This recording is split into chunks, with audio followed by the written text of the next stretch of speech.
నమస్తే అన్న. అన్న నమస్తే ఏం రఘన్న. జరుగుతున్నది మొత్తం? ఆగమాగం హడావుడి ఉంది కదా, హల్చల్.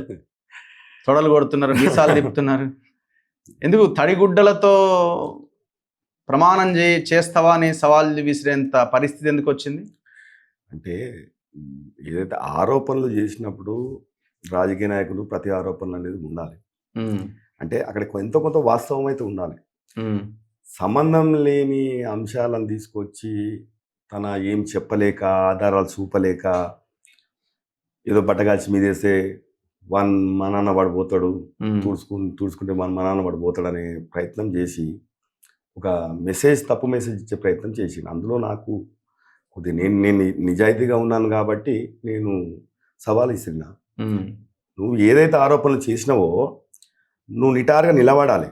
మాటలు మాడి పారిపోతా అంటే కాదు, అన్నప్పుడు నిలబడాలి కదా. నేను సవాల్ చేసిన దాని మీద కూడా నిలబడుతున్నాను, నువ్వు సవాల్ చేసిన దాని మీద నిలబడుతున్నా, నేను సవాల్ చేసిన దాని మీద నిలబడుతున్నా. ఎవరు చూడలే. ఇప్పుడు భగవంతుడు సాక్ష్యం అని అనుకుని ఇంకా ఎందుకంటే ఇది మూడో కంటికి ఎవరు తెలియదు కాబట్టి ఇవి ఆరోపణలు. ఓకే, భగవంతుడి సాక్ష్యం అనుకున్నా. నేను గుడిలోకి జోరుతా తడిబట్టలతో, పసుబట్టలతో. మళ్ళీ నువ్వు కూడా నీ ఆరోపణల మీద జోరుతా, నేను చేసిన ఆరోపణల మీద గుడికి జోరుతా. నీ మీద చేసిన ఆరోపణలు ప్రతి ఒక్కటి ఆధారాలతో చూపిస్తున్నా. మరి నా మీద చేసిన ఆరోపణలు కూడా నేను నిరూపించుకోవడానికి నేను గుడిలో జోరుతా అని చెప్పిన. మళ్ళీ నువ్వు చేసిన ఆరోపణల మీద రావాలి కదా. పోనీ నేను చేసిన ఆరోపణల మీద నువ్వు ఆధారాలు చూపించాలి కదా. బట్టగాల్సి మీద వేసేసి నేను రాను అని చెప్పి మధ్యలోకి వెళ్ళి పారిపోతే కాదు కదా. ఇప్పుడు మీద అప్పర్ హ్యాండా, ఆయన అప్పర్ హ్యాండా? మళ్ళీ నేను సవాల్ చేసినా, నేను గుళ్ళోకి వస్తా అని చెప్పినా, మళ్ళీ మీడియా ద్వారా మళ్ళీ నేను కూడా వస్తున్నా అని చెప్పాలి కదా. మళ్ళీ మళ్ళీ ఎందుకు మధ్యలోకి వెళ్ళి పారిపోతున్నావు, ఎందుకు దానికి సమాధానం చెప్తలేవు, రావాలి కదా. దాని తర్వాత ప్రెస్ మీట్ లేదా? ఇంకేం లేదు, అందరూ జరిగింది. దాని తర్వాత ఎవరు కూడా మాట్లాడిన పరిస్థితి అయితే లేదు. ఇంతకు ఏ గుడి పెట్టిరు మీరు? ఏ గుడిలోకి పోదామని ప్లాన్ చేశారు? మా దగ్గర కొన్ని వందల సంవత్సరాల చరిత్ర ఉన్నటువంటి బ్రహ్మరాంబిక మల్లికార్జున స్వామి టెంపుల్ ఉందన్న. అక్కడికి నేను సవాల్ చేసిన, ఆ శివాలయానికి వెళ్దాం, అక్కడ మనందరం ఇద్దరం నువ్వో నేనో తెలుసుకుందాం పటాన్చేర్లు, ఇక ఊరికే వద్దు గది. భగవంతుడు కనీసం నీదా నాదా ఏది ఎవరిది నిజం ఏందనేది కనీసం భగవంతుడు తెలుస్తుంది కదా. అయితే నీకైనా శాపం పాపం తలగాలి, నాకైనా శాపం పాపం తలగాలి, ఏదో వెళ్ళిపోవాలి. మీరు రెడీ కాకపోయారు, మీరు ఎంటర్ అయితే అయిపోతుంది కదా. ఆయనకు తెలుస్తుంది కదా వాట్ ఈజ్ వాట్ అన్నది. అదేనా ఆయన వస్తేనే వెళ్తారా మీరు? లేదు, నేను ఆ రోజు నేను వెళ్ళి స్టార్ట్ అయినాను. పెద్ద ఎత్తున పోలీసులు రావడము, నేను ఆడికైనా పరిగెత్తిన ప్రయత్నం, వేరే కారెక్కి వెళ్ళడానికి ప్రయత్నం చేసినా కానీ అది కుదరలేదు. వాళ్ళు అందరు కూడా పోలీసులు అందరూ నన్ను తీసుకెళ్ళి మొత్తం హైదరాబాద్ అంతా తిప్పి లాస్ట్ నర్సింగ్లో ఒక గంట సేపటికి వదిలిపెట్టి రాత్రి సాయంత్రం వదిలిపెట్టారు.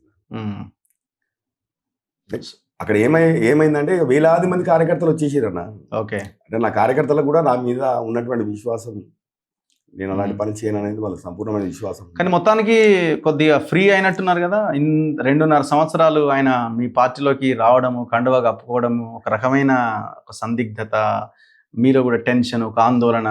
ఇందులోకి వచ్చిండు, మళ్ళీ ఇక్కడే ఉన్నాడు, మొత్తం ఆయన ఎమ్మెల్యేగా వ్యవహారం నడిపిస్తున్నాడు. మా పార్టీలో ఉన్న కొంతమంది నాయకులు కూడా సపోర్ట్ చేస్తున్నారు. మీరు గాంధీ భవన్ దగ్గరకు వచ్చి కంప్లైంట్ చేసినారు. సో ఒక రకమైన అంటే మీరు అపోజిషన్లో ఉండి కొట్లాడిన పరిస్థితి కంటే ఒక భిన్నమైన సిచ్యువేషన్ మీరు ఫేస్ చేశారు. ఇప్పుడు రిలాక్స్ అయినట్టున్నారు. ఎదురాగా నేను పదే ఆ రోజు ఆరోపణలు చేసినా, ఆ రోజు నేను మీడియా ద్వారా వచ్చి చెప్పినా, నా అధిష్టానానికి చెప్పినా, నా కాంగ్రెస్ పార్టీ మంత్రులకు చెప్పినా, ముఖ్యమంత్రి దృష్టికి తీసుకుపోయినా కానీ ఒకటే చెప్పినాను, ఈ వ్యక్తి అంటూ నమ్మకమైనటువంటి వ్యక్తి కాదు, వెన్నుపోటు రాజకీయాలు చేసినటువంటి వ్యక్తి, ఆయనకి వెనతో పెట్టినటువంటి విద్య ఇది.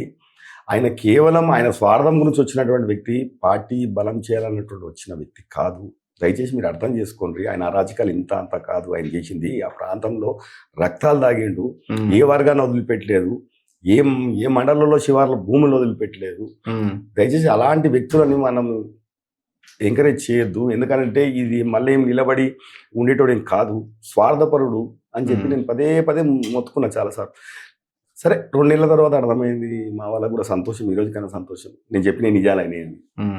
సో మరి మీ పార్టీ సహకారం ఉందా ఇప్పటికైనా? కనీసం వచ్చి సరే అయ్యింది, ఏదో అయిపోయింది, పోయినోడు పోయింది, ఇంకా సరే ఏదో జరిగిందని చెప్పి కానీ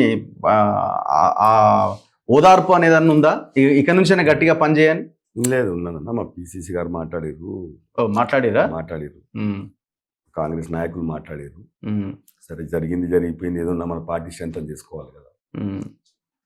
భవిష్యత్తులో పార్టీ గెలవడానికి పార్టీ ఈరోజు తీసుకున్నటువంటి 6 గ్యారెంటీల మీద ఏవైతే పార్టీ ఇంప్లిమెంట్ చేస్తుందో, ప్రభుత్వం ఇంప్లిమెంట్ చేస్తుందో అవన్నీ కూడా ప్రజలకు తీసుకెళ్ళాలి. కాబట్టి ఇప్పటి నుంచి ఏదన్నా కానీ ప్రజలలోకి వెళ్ళి పని చేసుకోవాలనే విధంగా వాళ్ళందరూ కూడా నాకు జరిగిపోయిన దాని మీద నాకు కూడా వాళ్ళు వ్యక్తపరిచారు, ఓకే. వాళ్ళు ఓదార్పు చేశారు.